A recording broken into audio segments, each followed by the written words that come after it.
Welcome back to Real Chat with Judy and Sandy. We'll see if sparks are going to fly today because I don't know. I don't know if we even see eye to eye on some of the things I want to talk about today. But I was part of a conversation recently where a parent asked, hey, does anybody make their kids pay for car insurance?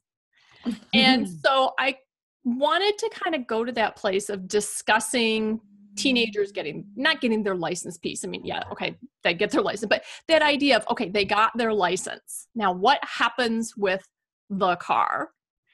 And Judy, oddly enough, you and I have never, ever discussed as many parenting things as we talked about or bounced off of each other for ideas. We never discussed what we did with our cars and vehicles and things. So I'm kind of curious what your opinion is. Like, should a kid get a car for their 16th birthday? What's their piece of this? It's interesting because, I hadn't really thought about it. And I know I was the oldest of 5 kids, all teenagers around the same time within the same 7 years. So when it came time for me to get my license, I all of a sudden was like thrown into make my mom's life easier, right? And got to have the car as long as I took, my brother here, my sister there, I could use the car to do this. So when my kids got to be 16, it was interesting because I'm a firm believer that it is not a parent's responsibility to give their kids a car. And I have reasons for that, being that I think that sometimes a car gives them freedoms that give them situations that they may not be ready for. And so I think that there is this balancing act that has to take place. And I believe that if they want a car, they will figure out how to get it themselves, whether it be working or whatever. So I'm a firm believer that it is not a parent's responsibility to purchase a car for their kid. I know that I'm not in a majority or minority, some people feel differently, but for our family and our situations, I didn't want to give my kids that much freedom. That sounds terrible, but I mean, it sounds very controlling. I don't mean it like that, but I didn't want them to I feel like in our situation, giving them a car pushed them out from underneath the connection that we would have, because then they would have their whole life separate from us. The car was a way to start conversations and allow me to kind of explore situations and challenges they might be facing. They want to use in the car. Or like they want to use the car on Friday night to go to the football game and all of that. Well, great. Who's going to be in your car? Where are you going after the game? Where are you going before the game? It just gave me that way to become more involved in their life and know what was going on in their life. Does that make sense? It does. And when they take your car and, plans change, well, they're supposed to always let you know if plans change. When it's your car, they know you're expecting your car back and you're expecting it at a certain time. So I think it does 2 things. One, it helps to kind of push them to stay on target. 2, it also gives them an out. We'd had that talk before where we talked about the idea of giving our kids the safety phrase. It was in episode 4. I think so. And we said, with the texting, they're in a bad situation, get them out. Well, it's my mom's car. She'll know if somebody smokes in it. She will go crazy if I'm not home in time. She needs it for work or whatever. It again gives them that little bit of an out. In listening to you talk, it was interesting because what you talked about with your family, with being the oldest one and all of a sudden, you could drive people. That's what I hear a lot from parents now, except that it wasn't, oh, you get to take mom's car. It was what I hear parents now doing is the kids are so busy and we are so busy that the solution is buy the kids a car. I don't have an opinion on whether that's a good or a bad solution. What I found worrying is that it doesn't sound like anybody's thinking it through. Or it's an entitlement. Getting a car, I see this trend in our teens that getting a car is an entitlement. Yeah. And it's because they're turning 16. It's not because of anything else. They're entitled to it because they can drive. And with that, a car comes a lot of responsibilities. And that's what I hear you saying. We're not taking into and thinking through the responsibilities and all that goes into having a car. So I want to, kind of touch on that for a second. Yeah. What, as a parent, you said, I don't think we're thinking it through. So I need you to dig in, because what are the things we should be thinking through? Interesting. So, one of the things is, so if you're thinking about actually buying a car for your child, or also allowing your child to buy the car, but, number one is kind of what you talked about is, well, what's that going to do to our relationship? What's that going to do to our family life? Yes, we know it eases the stress and strain of having to drive them somewhere. It eases the stress of having to share a vehicle. That for me was huge stress. Just that constant jockeying of schedules of who needs a car to go here, who needs a car to go there. But that doesn't mean that giving them a car is the right solution. It can be for your family, but just think it through. I think that's one thing we need to think through. Another thing you need to think through is your child, their readiness, their maturity, their ability to make decisions in difficult situations, their ability to stand up to peer pressure. That's all those things factor into them having their own vehicle. And I know it's, until you've actually been through it, I think it's hard to understand the difference between sharing a vehicle and them just having one of their own. Now, we never actually bought cars for our kids. However, through strange circumstances, we last summer did have 4 vehicles here. We actually owned 3 because my husband doesn't like to drive his Mini Cooper in the winter. This is his baby that he's fixed up and been taken care of since they first came out in the States. We're not going there. So in the winter, he garages that.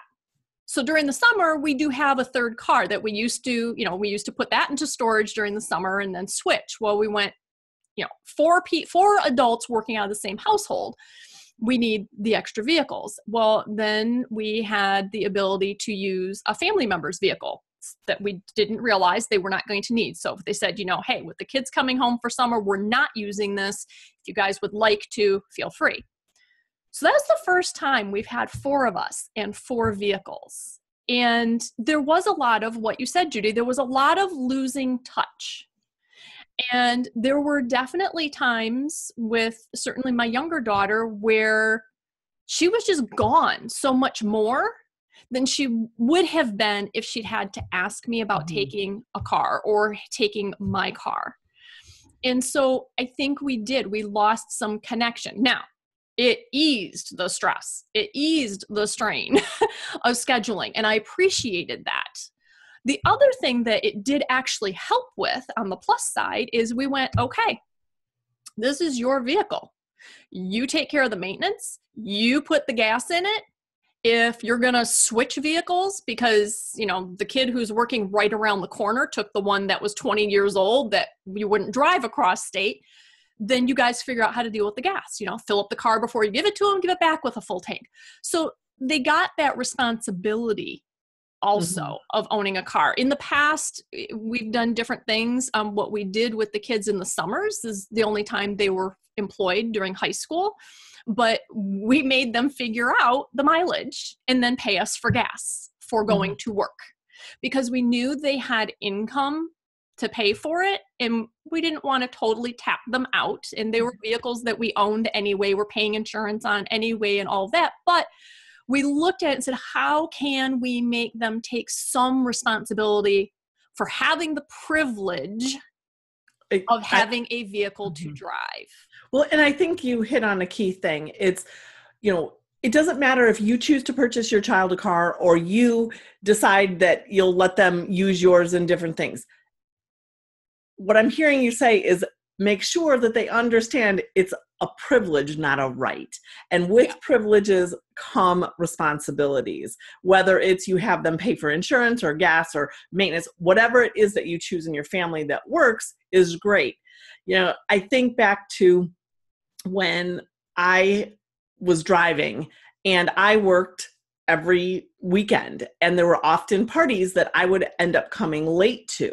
And I remember this one Friday night, my mom had given me the car to go to work because I wanted to go to this thing. And I got to the party and 3 of my best friends had been drinking a lot. And when I got there, it was time for them to go. Mm-hmm. And so I got them in the car and decided I took all their keys and put them in my car to take them home. And then we would figure out how to get their cars in the morning, their parents' cars in the morning. Well, subsequently, on the way home, 2 of them puked all over the back of my car, my mother's car, which was then deemed the puke mobile from that moment forward, because in the summer, it smelled like puke no matter how much. So, but what was interesting about that lesson that it taught me, one, is that you never want to clean up puke in a car. But it was interesting because the fact that it was my mother's car gave me such a different outlook from that moment forward. I didn't realize that using someone else's property, that I could ruin it by no fault of my own. Mm-hmm. You were trying to do the right thing. I was trying you did the right thing. Exactly. And, it was one of those moments that you look back and go, I wasn't prepared. And if I didn't have a car, I would have called my parent to come help me do this situation instead of trying to do it on my own. And those kids could have been in a lot of trouble. Right. They were definitely had alcohol poisoning and all of that. And because I had a car, we were handling it ourselves instead of getting an adult involved. So that's like that flip side. And I think that's why, that situation impacted me. And I think that led to my decisions for making sure that my kids didn't have a car in their high school years. And when my daughter got a car her freshman year of college to get to and from work and things like that, within a month of having it, because we got her the car. It was a used car that we got from someone and gave it to her, but she had to pay insurance and gas. And what she quickly realized was that the cost of a car was not just insurance and gas. Mm-hmm. It was the fact that it got her to be able to go to that one restaurant that she never went to before or run through the Starbucks line. The residual costs of having and being transportable, increased her expenses tenfold. And she chose to sell the car and take the bus. So it's that whole responsibility thing, and it teaches those lessons. Right. Cars aren't good or bad. Right. Buying it, making them buy it, not good or bad. It's think it through, take your time, and watch out for entitlement. Watch out for, are they really ready? We all have different kids. My kids didn't get their licenses. My one daughter got her license the day before she turned 18. We said, you have to get a license a year before you go away to college, because yes, she'd been driving since she was 16, but only on a permit. We're like, right. She needed to have her license. We needed to know. So sometimes you got to push, sometimes you got to pull back. But right. I think what I really wanted to say is just make conscious choices and know that you are not alone. You're not the only parent out there who's not going to buy your kid a car. And the kids learn lots of lessons. Ours learned quickly too, because we had the 4 cars last summer. Now it's winter. We're down to 2. They come home for their crazy 6-week Christmas break. They don't have a car. And they're like, well, there's a car right there. Couldn't we just, use it? Yeah, if you want to pay the insurance and any maintenance that comes up, or, if you get in an accident, you're covering the deductible. Right. You're like, yeah, no, I guess I really don't need to go that badly. Exactly. And I would love to continue this conversation, but we've got to wrap up Real Talk. So if you're listening today and you want to join in on the conversation, you want to go to our Facebook group, Mighty Parenting Facebook group, and do that. And we want you to tune into the podcast because Real Talk is part of our full-length podcast that is available on iTunes, Stitcher, and mightyparentingpodcast.com. And if they go there, Sandy, what can they do when they get so there? just go to mightyparenting.com, mightyparentingpodcast.com, because we keep adding things. So now you have the podcast, we have Mighty Parenting TV, and when you're there, put in your email to the notifications, then you'll find out when the podcasts come out, which also lets you know when some of the Mighty Parenting TV comes out, and you'll find out other things that are happening. And we have a little, a little inspirational bookmark that's from one parent to another going, you got this. It's just, something to have around, stick on a mirror, actually use it as a bookmark, but to remind you your job as a parent and you're not alone. So hop over and do that. And until next week, be a mighty parent. Have a good day.